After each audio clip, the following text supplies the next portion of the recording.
Hey, what's up, guys? Welcome back to Strikeout Bros, episode 15. What's going on, Lash? How you doing? What's going on, man? We got a lot to get to. It's been an interesting week. Always is. Baseball is great. I love baseball. It's not even half. We're not even at the halfway mark, and things are getting really juicy. But today's episode, the name of the episode is called "Should We Pack Our Bags?" And who are we talking about? We're talking about Vladimir Guerrero. We're talking about Mr. Bichette. We're talking about Chris Bassett. We're talking about all the high quality players that play for the Toronto Blue Jays. And we read a lot of reports this week in the papers, and we're gonna get straight to it. So Oh, right. For a minute, I thought you were talking about the New York Mets, but I guess N- not. Take that back. No, yeah, well, that was last week. Things change over a course of a week. But this week, which is gonna be juicy and interesting for all you fans out there. You don't have many fans, but those guys out there listening want to keep you, strapped into your chairs, and you're gonna go along for this ride. Check this out.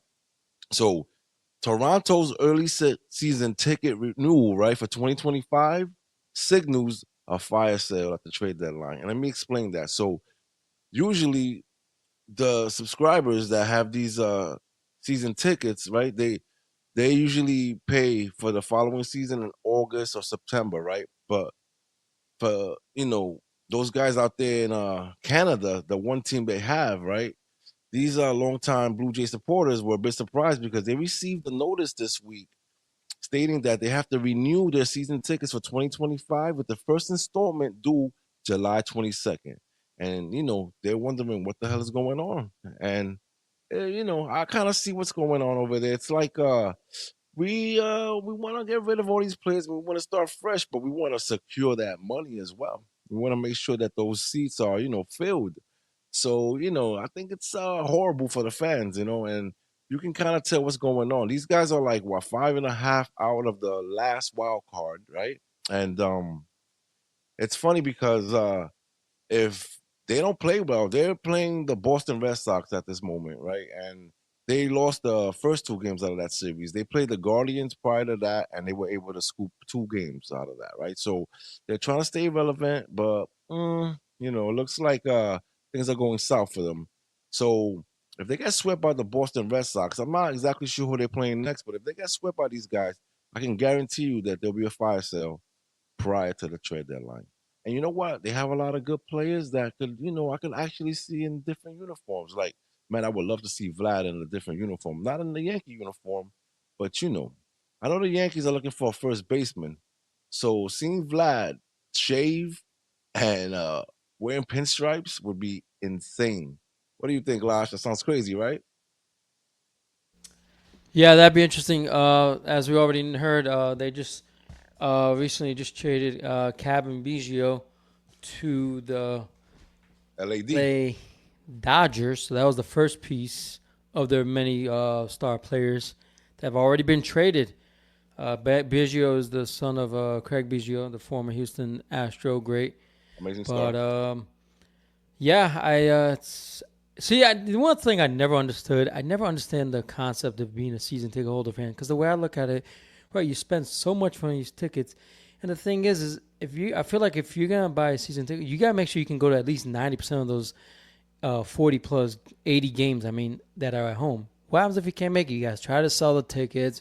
If not, you gotta give it away. That's money you're losing because you paid for that ticket. So if you can't go, you already paid for a ticket. So it's just I never understood the concept of it. But some people are, these fans are quite upset because they're losing their star players. It's like, why am I paying all this money and I might have a bare cabinet of nobody left? But it's unfortunately the organization can't worry about the fans and they can't worry about what the fans think because if you think like the fans, you'll be a fan and you'll get nowhere. So organization in Toronto's got to do what's best for them. Maybe they got to start going on the rebuild path. Keep Vladimir Guerrero and rebuild around everybody else. Other guys are kind of replaceable. Money to Springer, so that's a contract they probably. I don't know if they're gonna be able to get that off the books via trade or they're just gonna have to eat it up. But as a fan, going into the season and seeing the way the season has gone so far, you can't be like, oh my goodness, I'm surprised. Why are they selling? Why are they getting rid of everybody? It's what it is. So I think what they should do is, if you're a fan, all right, you're rebuilding, just say, hey, I'm not gonna partake in the tickets next year. I'll just buy individual tickets. That's what I do when I go to games. I buy individual tickets. Yeah, same here. Me and you do the same. Why? We work 3 jobs. This is one of them. So me and this guy have 5 jobs between us. We share this one, and we both have 2 jobs on the side, right? So think about it. Why would I be a season ticket holder? Now maybe when I retire, that's a different story because I wanna find a hobby. People like fishing or doing whatever it is. But being a season ticket holder for your favorite team is kind of cool. I kind of I want to see that happen for myself. I can have the ticket ready to go. I don't have to worry about it. And the team is hot. You want to be there. I mean, I've been to a whole series. Me and you and I went to like a whole series. It gets a little tedious after a while. Because you have to revolve your whole schedule around it. But it's kind of cool though to be able to say I'm going to the game today, and not have to worry about getting a ticket, buying a ticket, and having your own personal seat is kind of cool in my eyes. I don't know, but I'm just saying.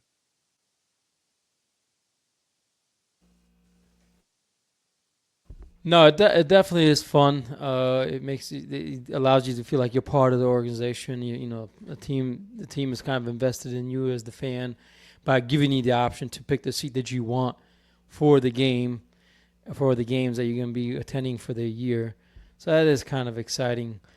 But I think the way it should be is that you should have an opt-in year. You shouldn't be held to like have to buy the tickets. There's a year. What happens if one of those years you lose your job and now you can't afford to buy those tickets? So just say, hey, I'm not going to buy the tickets, and just be based on a year-to-year basis. And at the end of each year, say, hey, listen, the option is available to buy tickets for next season. If you're interested, go ahead. If not, then we'll see you next time.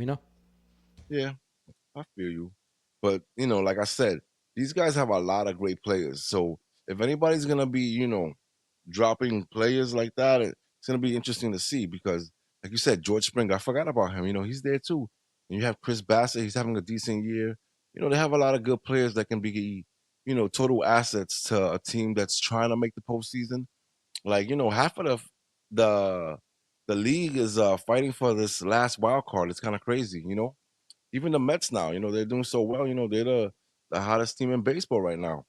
A week ago, they weren't, even in the race, but now they're half a game out of the second and third wild card. This is crazy. There's a lot of teams fighting. San Francisco's fighting, Chicago, the Cubs, they're fighting. Everybody's fighting for this last wild card. So the season has been a little different this year because a lot of teams aren't excelling. Like the Yankees are. The Dodgers. There's a lot of teams out the Baltimore Orioles. There's a lot of teams out here that are excelling at a high rate, but the majority of the league is fighting for these last positions in the playoffs, which is kind of cool because it keeps the season interesting. Those little ball clubs that are fighting. When you see two ball clubs that are low on the totem pole fight, it's a very interesting game. Because they're both trying to figure out how they're gonna win this game, and they either have problems with run support or they have problems coming from the mound. The rotation isn't as strong as these elite teams, so you see a fight. Like right now the Mets are fighting the Texas Rangers. The Rangers and the Mets have a similar record. I think the Rangers have like maybe a 2 game lead on them. And it's funny because these guys are the World Series champions. They shouldn't be in this position right now, right? But they're not really able to defend their championship the way they thought they would. But like I said, interesting baseball. It makes sense. You got two teams that are struggling and they battle it out, and they're trying to win these games. They're trying to push runs across the board, and it's fun to watch.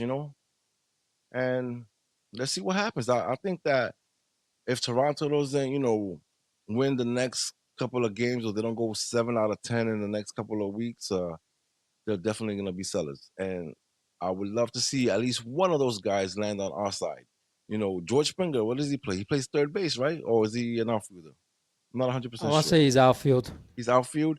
All right, we're kind of stacked out there, but if we can put something together and set something up, I would love to have him in the lineup. That would definitely help us make it to the postseason. I think right now everybody's hitting on our side. The Mets are clicking, so a week ago, like I said, I would have got rid of a lot of people, but now it's like, what's going on here? And it looks interesting. I don't know, but let's move on. Let's talk about how Calvin Biggio was tossed. He was the first guy to go, right? And he ends up with the Dodgers, right? What a great position for him to land in, right? Like you go from horrible to great. I mean, the expectations are gonna be, really high for this guy, but he is replacing what's this guy's name? I looked it up, and I was wondering why a guy that's batting 200, right, getting a chance to play for the Dodgers, and the reason why is because of Chris Taylor is the guy he's replacing, and he's batting 100. So, yeah, a win-win for the Dodgers, I guess, right? And they're gonna be, Yeah, you I know, Chris Taylor. He had a pretty good year last year. He was a pretty good player. I guess this year he's struggling, and I guess they felt like they needed to upgrade the position that he was at, and so they got Biggio. So who knows? Maybe it'll work. Maybe it won't. Biggio's not much better as far as average goes, but according to the Dodgers, he's doing a little better than Chris Taylor. So yeah, Chris Taylor batting 108, right, 93 at bats, right, and he struck out 42 times and got one extra base hit. So I mean, he's been around for a while. He's been with the Dodgers since like 2017, I believe. He was signed for 13 million this year. He has another 13 million coming next year, and a $4 million buyout out of the 12 million that he's supposed to be making in 2026. So I can't see this guy sticking around any longer. He's been around for a long time, but I don't think he's gonna be in a Dodger uniform for very long after this move and change that the Dodgers made recently. But I'm really, really interested in seeing what the Dodgers, they have a lot of problems. They just finished losing one of their star players, Mookie Betts, right? Fractured hand or something like that, I believe. And now they're gonna yep, have to adjust, and they're gonna have to try to figure it out so they can stay, elite and on top of the game.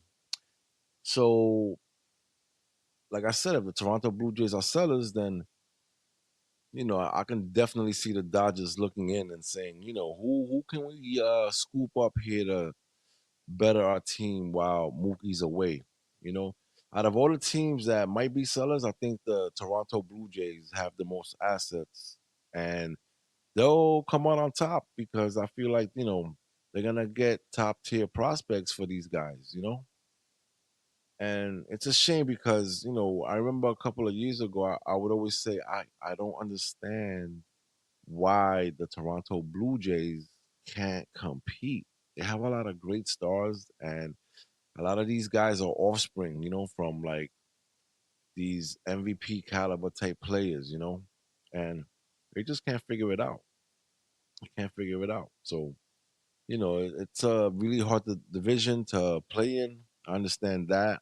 The Baltimore Orioles, you have the Yankees, and those guys are fighting to stay on top and try to take over the lead in that division. I don't think that the division is truly the Yankees. I'm saying that Baltimore is gonna overcome what's happening over there now. They had a lot of pitching problems. They lost a lot of great guys from their rotation. A lot of those guys are getting their second Tommy John surgery, and they're still able to perform and stay up. So the Baltimore Orioles are playing the Yankees now. These are the series that baseball fans look forward to because you see the elite fighting, you know, and now that divisional games are, you know, there's only what like how many divisional games now? 12 versus 19. Back in the day, yeah, right? I think So it's 13 it's games, 13 games now. So 13 something like games that. versus it's like 12, 13 versus the 19 that we're used to, right? Because we've been around for a while and we love baseball and we kind of know what's going on, right? But now things are changing, because now every team is playing everybody at least once, right? So they had to dwindle the divisional game. So now these games mean more than anything, because there's less of them. So when you find yourself watching a series like the Baltimore Orioles and the Yankees, ah man, that's really interesting baseball.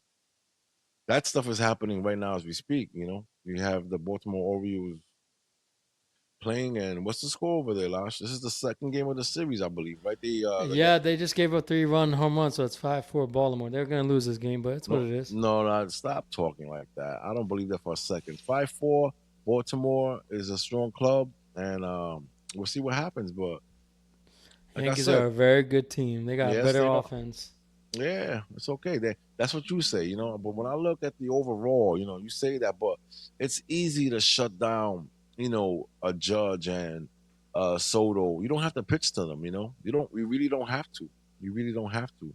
I think that Baltimore has a well-rounded lineup, So you say, okay, you have to watch out for the 2, 3, and 4. Yeah, granted, you have to watch out for them, especially with men on base, right? And in a short field like Yankee Stadium, short porch, whatever you want to call it. Let's just say that they tap the ball and it goes over the fence, like you said. Look, it's 5-4 now, but I'm still rooting for those Baltimore Orioles. I love them. I love them. I love their spunk. Yeah, and the other hottest team that we want to talk about reigns in the NL East, and that's the New York Mets. Man, all of a sudden they've won what 7 out of the last 8. They're just on fire. I don't know what happened, but the offense is finally coming around, and they're playing small ball. And Alonso's back to hitting bombs, and McNeil scoring runs. And so, Yeah, what's your thoughts about the Mets currently? man, I don't know. I don't know. I don't even know what to say. It's kind of crazy because it all started out with, right. I remember we played the Dodgers. The Dodgers came to New York, and I went to the game. I went to the doubleheader. The first game was postponed due to rain. I went to the first and second. It was a doubleheader. My dad's in town. Took him to the game. First game, we were playing well. We had the lead, and then we fumbled, and we lost that one. We lost the second one, and we ended up getting swept the next day. So we lost 3 games in 2 days, right, to those guys. Then we played the Diamondbacks. The Diamondbacks, it was a 4 game series, right, in New York as well. And we won the first 2 games. And then we ended up losing the next 2 games. And I'm like, okay, here we go. This is what we do, right? Then we we went over to DC. What did we do out there? I mean, granted, DC is a horrible team, right? But they're fighting. They have a lot of young guys, and they're trying to figure it out, and they're spunky. But guess what? We swept them. We swept them. All right. So we went there. We swept those guys, and then we went to London to play 2 games. We got a lot of rest in between those 2 games because the traveling, the time zones, and all that. We split that series. So now we ended up sweeping the Nationals, and then we end up splitting a game with the Phillies, right? And we split the series with the Diamondbacks. So now you're starting to see a pattern, right? You're starting to see, all right, where we have some sort of fight going on. And then Miami comes down to New York. Welcome back to New York, guys, right? Miami, they lost the series. They won the first game. I was there for a couple of those games too. That first game hurt because I thought we had a shot. No, we ended up losing. It's okay though, because we ended up winning that series. So now you're really starting to see a pattern. We split one with Philly. We swept the Nationals. We won the series with Miami. And now I'm starting to see something. We're starting to figure it out. We're hitting the ball. And this is, not too long after I finish saying, I'm not watching these games anymore. I don't want to deal with these guys anymore. I don't want to see Alonso get paid. I want McNeil out. I'm saying a lot of negative things about this team. Man, here comes San Diego. San Diego comes to City Field. What do we do to them? We swept them too. Oh my God. What's going on? The San Diego series was really interesting because we showed that we can hit the ball. The pitching was excellent. We're hitting the ball. We're connecting as a team. We're hitting home runs, but we're not really we're getting a lot of hits, consecutive hits. So we're doing the right thing. We're not just swinging for the fences. And the funny thing is that this is right after Alvarez comes back, and I knew Alvarez wasn't gonna have a easy time, getting adjusted and coming back to the ball club, and I knew it was gonna be hard for him, but he was able to like speed up the process, and he was able to contribute to the club as well. And we destroyed those guys too. We destroyed San Diego. We swept them, and then we traveled to Texas and we beat them in the first two games today, tonight, as we speak. We're going for another sweep. All right, we're the hottest thing in baseball right now. It's pretty crazy, right? Let me explain something to you. And the contributions from JD Martinez. Yeah, we signed him for a year. We knew what he was capable of doing. This guy hit, I think, 33 bombs last year with the Dodgers, and he got 108 RBIs. We didn't see any of that early on in the season with the Mets, but now he's a different person. It's like he finally figured it out. Now he's hitting everything in sight. JD Martinez went on a streak. This is like some random, trivia for someone that, loves baseball. One day is gonna use this at a bar. So understand that JD Martinez went up to bat 10 times, right? I'm sorry, Lasha. I'm ranting right now and I haven't given you a chance to speak. You asked me a question and I'm super excited and I'm talking about my team right now. I love your team, but this is crazy to me because, I want to hear your thoughts on what I've just finished saying and just want to give you this random, these random numbers. So JD Martinez went up to bat 10 times and he got on base 10 times. Whether he walked, got a hit, got a home run, whatever it was, he was able to get on base 10 times in a row. All right. And the record was held by Robinson Cano. And on JD's 11th time at bat, he was unable to break the record. But still, you know, he was the player of the week in the National League. He's been carrying this team on his back, but it seems like it was infectious because now everybody's hitting, and it's pretty crazy, and it's exciting to watch now. And the Mets, they won 13 out of their last 17 games. Who would have thought? Who would have thought? And Yeah, yeah, no, definitely. It's exciting time in Queens. You have every right. Don't be apologizing for talking about your team. This is good. We don't talk about when the Mets are doing well. It seems like every time we come on here, we're always complaining about how bad they're doing. But it made me just think. Imagine if you had JD Martinez in spring training. How far? Who knows how far this team could have been? You just need one little spark to get you going. And when you see one guy doing well, motivates the other guys. And he's the veteran, along with Pete Alonso, in that clubhouse, along with Lindor as well. Because you notice how Lindor is starting to do well too, ever since Martinez got going. I don't know if you noticed that, but yeah, I did. Lindor's finally coming around. But that why? This is funny, right? Because he was like a middle of the lineup type of guy, right? This is where they had him batting. He was batting fifth, sixth, second. They but now he's batting. He's the top of the order guy. And for some reason it works for him there. He's able to like, start the movement. It's kind of crazy. Like he bats really well when he's the leadoff the guy. I don't know. It's just weird. It's just weird. I don't know, but listen, man. Remember, we had our first guest not too long ago. We had Craig here, and he's a diehard Mets fan. And we were talking about who are we gonna get rid of, and you know what are we looking for in return.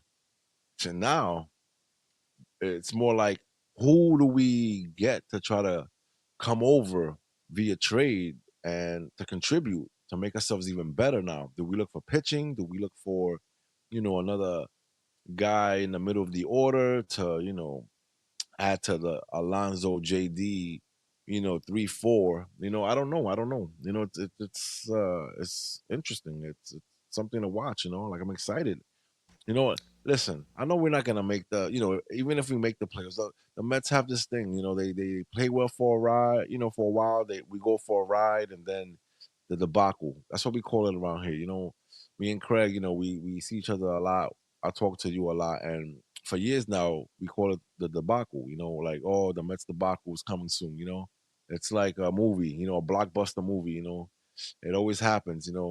And I'm I'm not saying it's gonna happen this year, but I'm used to it. And if it does happen, I'm prepared for it. And I'm not the guy that goes to work and I work with a lot of Yankee fans, so I'm not gonna be like, yeah, the Mets, we're the stuff right now, we're the best. I'm not gonna be talking because I know when September comes and we need that one game, those two games in that pivotal series, we can't produce and we can't finish. So I'm gonna stay quiet and hope for the best. Now, if we make the playoffs, what a great story. Can we finish off and win a championship? I don't think so. I don't think we're ready for that, but I like what I see so far. You know what my question is for Steve Cohen would be, what is your ultimate goal? What is your goal short term? Do you want to build a good farm system or do you want to be a playoff contender? Because unfortunately, you can't be both, in my opinion. You can't buy the ingredients for the cake and also eat the cake. You got to either be the one that makes the cake or the one that consumes it. That's the analogy. So it sounds like, because he's stated very many times, we want to have one of the best farm systems that can be around for a long time. So that way our players do well. They're around for, we have good young core players for a long time. And then we can try to win a chip without having to pay large amounts of money for top tier players when you can just grow them yourselves. But this is the dilemma that you have. Yes, you want to see the Mets get in the playoffs. They pay a lot of money. They paid the Mets. He paid a lot of money for this players that he has, the Martinez's, the Lindors, all these other guys. So when you do something like that, you're basically saying, I'm in it to win it now and not like rebuild. So I think he's hoping that, if the way he looks at it, it's a win-win situation, because his thinking is, well, if we don't make the playoffs, that's okay, because I'll trade my star players and get prospects for it, hopefully, and builds up the farm system. But if we make the playoffs, all right, we don't build the farm system right away, but we're now a playoff contender, and that's good experience for the organization. So it'll be interesting what Steve Cohen is doing. I don't know. If I'm the Mets, you can't just blow seasons away. Seasons come and go, and every year doesn't guarantee you that you're going to be in the playoffs. The thing is about, look at the Arizona Diamondbacks last year. If you asked them last year, beginning of last year, you think they were going to be in the World Series? The answer would be heck no. They just probably just like, oh, we're just a middle of the back team. We have a good team, but that's just about it. But other than that, they weren't expecting to go to the World Series, and I think that's what the Mets are hoping. Baseball. That's the great thing about baseball. You have two halves. For example, a couple of years ago, Yankees started off well, and the second half they just fell apart. Maybe this is what's gonna happen with the Mets. Start off slowly and then get hot and ride it into the regular season, into the second half. So if that can happen, then it's gonna be good for you guys. So it'll be interesting. Part of me wants to see the Mets make it, because then it'll be competition for the Braves, because it looks like Philadelphia is going to run away with the NL East. They just continue to win and win and win. Yeah, they're so good. Even though they lost 2 out of 3 to Baltimore, and but they just continue to win, and Atlanta keeps losing. So I think it'll be interesting. So if you're only, what you said, 4 games out of the wild card, or 2? Oh no. We're right now at this moment as we speak, we're a half a game out of the second and third wild card. We're competing with San Francisco, we're competing with Washington and the Cubs. Yeah. So all those teams that are ahead of you, you could get ahead of them, because Cubs are not all that great. They're inconsistent. Who was the other 2 teams you said? So we have San Francisco, right? San We have Francisco's not a good team. You could no good, beat them. yeah, and the Nationals. Nationals, they're not a contender. They're a young team who's.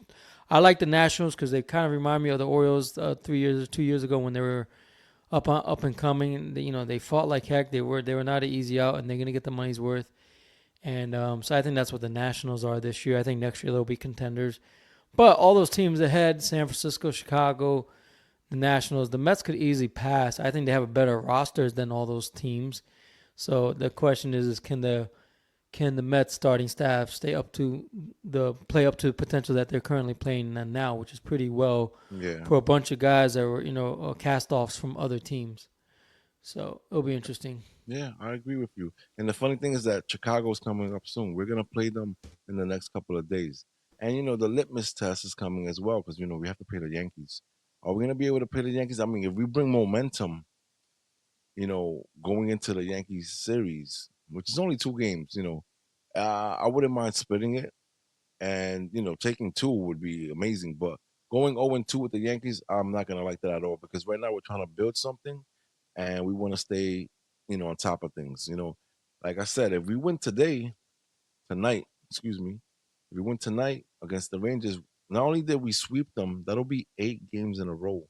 All right, so we have something going, and we want to keep it going. But we'll see what happens. We'll see what happens. It's like very interesting. Like we said, right now you guys are playing the Yankees as we speak, and you guys are winning, right? I believe so. It's bottom. No, it's we're going into the ninth now. Top ninth, 5-4 Baltimore. They just Yeah, yeah, Yankees hit into a double play, so that was good. And then the Mets game, it's 3-3 right now, top seven, man on yeah. first. So Man on first. let me tell you something. I'm gonna list the top three disappointing teams so far. My number one would definitely be the Texas Rangers. I understand they don't have their starting pitching back and all that. My second team would be the Arizona Diamondbacks. And then the third team would definitely be Toronto. I think Toronto's the biggest disappointment of all of them because they've had such a good young core of players who are Mhm. all stars. And they got Barrios a couple years ago. They got him from Minnesota. He's the pitcher. They have all these guys. Romero, I think his name is the Biggio, Bichette, Guerrero, and they're just constantly finishing third in the. Now, granted, the AL East is hard, but It's hard. they're a good team. I just don't understand how they're so underperforming. It's just and Vladimir Guerrero has had a horrible year, so I don't know what's going on. Maybe there's something in the water in the up in Canada. I don't know what it is, but I they've love it. probably been far. But those are the top three disappointing teams.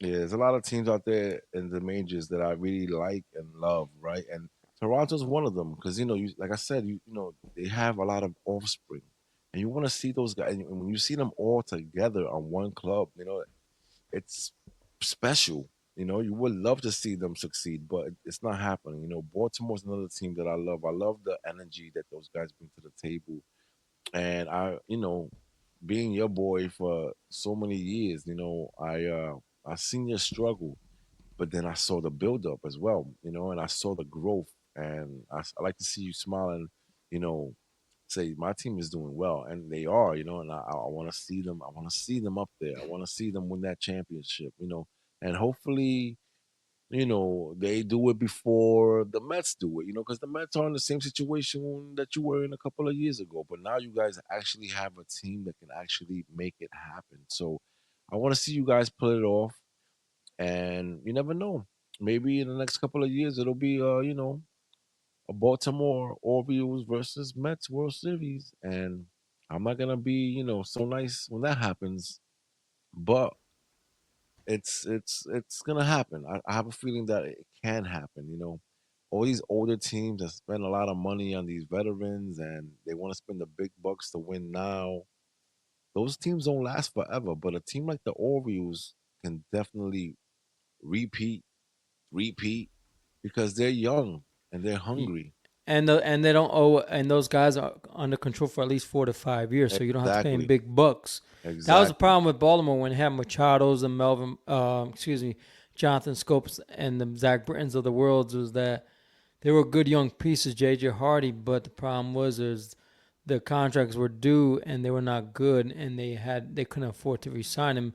But now you have a new ownership who has money with a bunch of other people that are invested into with the ownership. So you have a new owner who's not afraid to spend the money. He so much reminds me of Steve Cohen. He doesn't care. He's gonna do what's best to make the organization great. Now he's not gonna willy nilly just throw money around. That's one thing I do like about Steve Cohen. I know you might not like it, is that he's not just gonna willy nilly just throw money around because I got money. That's not how people stay rich. They're smart with their money, and he's gonna approach his money the way Cohen approaches his hedge fund. The way he runs that. Yeah, You don't become rich by blowing all your money and buying whatever you want. That's what poor people do. You know what I mean? That's the difference between rich and poor people. it's But crazy. anyway, so I hope the Orioles are more. They think about the long term and the ramifications of what happens, and what happened. I would just think, wow, now that the Orioles have a new ownership, maybe they could be contenders to sign Juan Soto. But the problem with that is, you sign this guy. Now what happens? In that 10-year contract, out of those 10 years, in those 10 years, uh, going to the third year of that Juan Soto contract, guess what? Adley Rutschman and Henderson are gonna want money. You think the Orioles are gonna want to let those guys go? I don't think so, because when they go to renew their contracts, they're gonna be in their late 20s, which is still prime, good years for those players. I think a lot of these players are 22, 21, 22 years old, 23. So when the 5 years is up, they'll They're be still what, young. 25, 28 years old.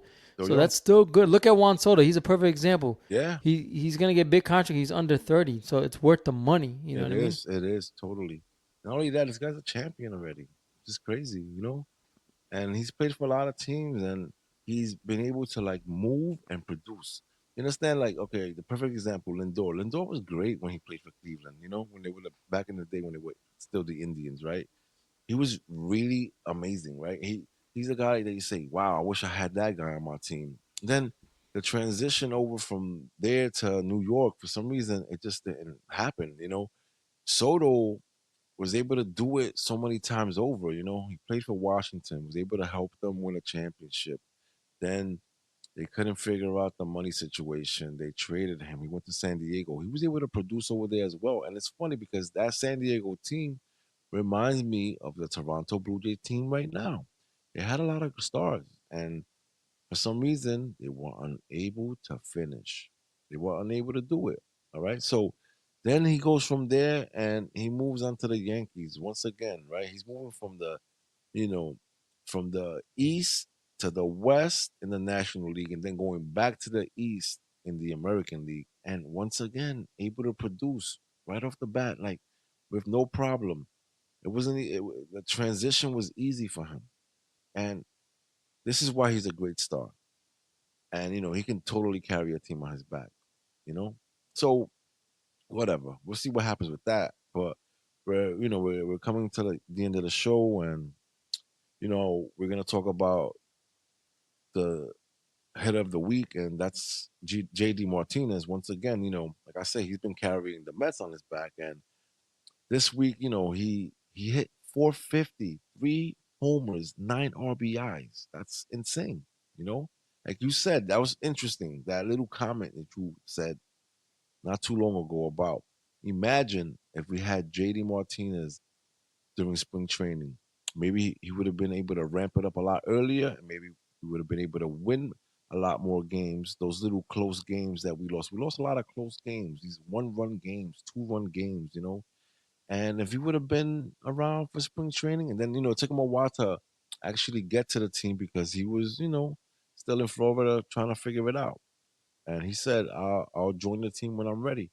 So imagine, like you said, that was a very interesting comment that you made.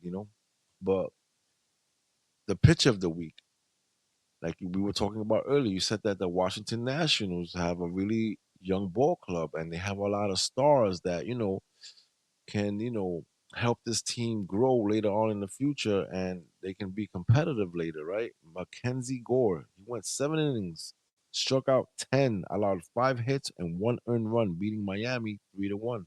Yeah, Miami isn't so good this year, but still, for a pitcher to go on the mound, go 7 and strike out 10, it's not like these guys aren't professionals. And I saw the Miami Marlins play the Mets, not too long ago, a couple of days ago, and they're tough out. They're tough out. So for this guy to be able to do that, salute. You know. Now we're coming to the end of the show, and I always have a trivia question for you. This should be easy for you. You should be able to figure this out. And this is good trivia because at the end of it, you're gonna say, "Damn, that guy is amazing. He's really good." Like it's really hard to pull off. So for a player to be able to pull this off, it's gonna be crazy. And now I'm setting it up a little different because usually, I know you're not, Googling the answer because that's not your style.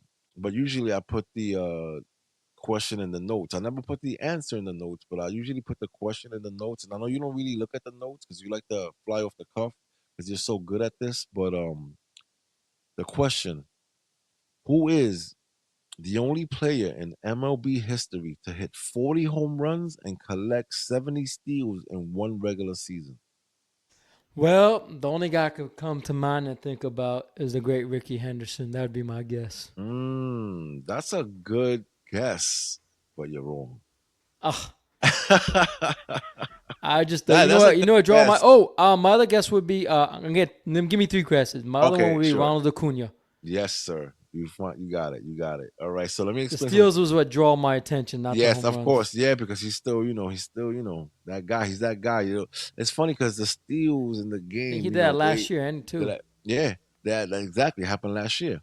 So last year he had 41 home runs and stole 73 bases, bro, in a season. That's crazy. It's funny because I talk to my dad about this all the time. I'm like, you know what? Remember back in the day when we had a collection of players that were really into stealing, and it was a big part of the game. Jose Reyes. Yes, Ricky Henderson, like you said, like, but now it seems like it's coming back into play. You have Ellie De La Cruz, these young guys that are turning the stealing back, into something fun to watch, because Well, you know once why they get that on is, base, right? tell me. Just remember, it's easier to steal bases now because they've moved the bases closer and the bases are bigger. Bigger. So Yeah, that increases your ability to steal. So yeah, that's the other reason why. And also, they want to make the game more exciting. No one wants to sit there and watch you guys sit on first and BS with the first baseman. They want action. We live in a world where we have constant action, and sometimes in life you don't always get constant action. Sometimes there's dull moments, and baseball is filled with a lot of dull moments. But baseball is trying to get rid of that. That's why they shorten the bases, so it makes it more challenging. But yeah, so that record is easily going to get broken many times over unless they go back to making the bases smaller. Then maybe it'll decrease. But I know what's his name a couple years ago, Cedric Mullins came close to. He had like 30-30, something like that. He had 30 home runs and 30 plus stolen base, something like that. 30-40, something like that. yeah. But So 30 is something that happens a lot, especially for the fast guys, because they can easily steal 30 bases, but hitting the 30 home runs is still a little difficult. It's a difficult thing to do. It's oh no, definitely. 30 home runs in a year. It's difficult. Now this, the base stealing, when a guy has it down packed and he knows exactly what he's doing and he has the timing, and he knows, and he's fast, that can be pulled off a lot easier than hitting 30 home runs. But you have to understand, 41 home runs and 73 stolen bases, that's ridiculous. It's hard enough. So basically, what we're saying is that a 40 home run guy on your club, on your ball club, man, you're set. You don't want to let that guy go. And now he's stealing 73 stolen, 73 steals in a year. That's crazy to me. So that means every time he gets on base, even if it's a bloop or whatever, he's on first. A You have to walk. you a walk. It doesn't matter. You don't want to walk this guy. You have a serious problem It in your puts hand. pressure on the pitching staff Yeah, it and the definitely does. defense. Yeah, it's crazy. And now you have to understand too. Remember what you said. You said the bases are bigger and all this, right? So now don't forget that the pitcher can only throw over twice Per batter. per batter. So that takes a lot. That's another reason why we're seeing a lot of steals too. Think about it. Think about it. We're not wasting 10 minutes of baseball with the back and forth between the pitcher and the first baseman trying to keep this man at bay. Because Yeah. you know, so that you gotta take that into consideration as well. But we're coming to the end of the show. I hope you guys enjoyed it. I had fun with this one. This was a great episode. I enjoyed it. It's always fun talking to you, Lash. Like this is something that we strive for. We wanted to get to this level, and we can only get better from this point on. But That's the name of the game. Get that's the better name of as the you game. go. But I definitely enjoyed this episode. We're gonna be bringing somebody to the show, and maybe the next two episodes. A very interesting guy, young guy, very savvy when it comes to the game, and he's probably gonna say a lot of interesting stuff that is gonna make you scratch your head because he's looking at the ball game from a different perspective. He's a little younger than us, but he's a very intelligent guy, and I respect this guy because every time I sit down with this guy and I talk baseball, I'm like, damn, this guy's really He knows smart. his stuff. He knows his stuff. He reminds me of you. So you laugh, but Baseball junkie. Yeah, he's a baseball junkie. So I'm looking forward to having you guys talk and having him on the show. And we're gonna see you soon. And before we go, of course, I want to say let's go Mets. For the first time in a long time, I actually mean that. We're losing right now. We're going into the eighth. We're losing 5-3. But the Mets have something special about them. They love to produce runs in the late innings. So I'm gonna, tune in and watch the rest of that. And Baltimore has bases loaded with 2 outs in the top of the ninth, and they're winning 5-4. Man, Yeah, they got to score because if they don't, Yankees will win. Because you the know, next three guys are coming back, or the three guys that tied the game: Volpe, Stanton, and Soto. So ooh, that's dangerous. But you know what? I'm gonna tune into that game as well. I yeah, wish I wish it's both interesting. luck tonight. I wish it's both luck tonight. I mean, the Mets already won the series against the Texans over there. The Cowboys over there are upset, man. But you know what? It's okay. If we lose this game, I don't want to lose momentum. I want that eighth in a row.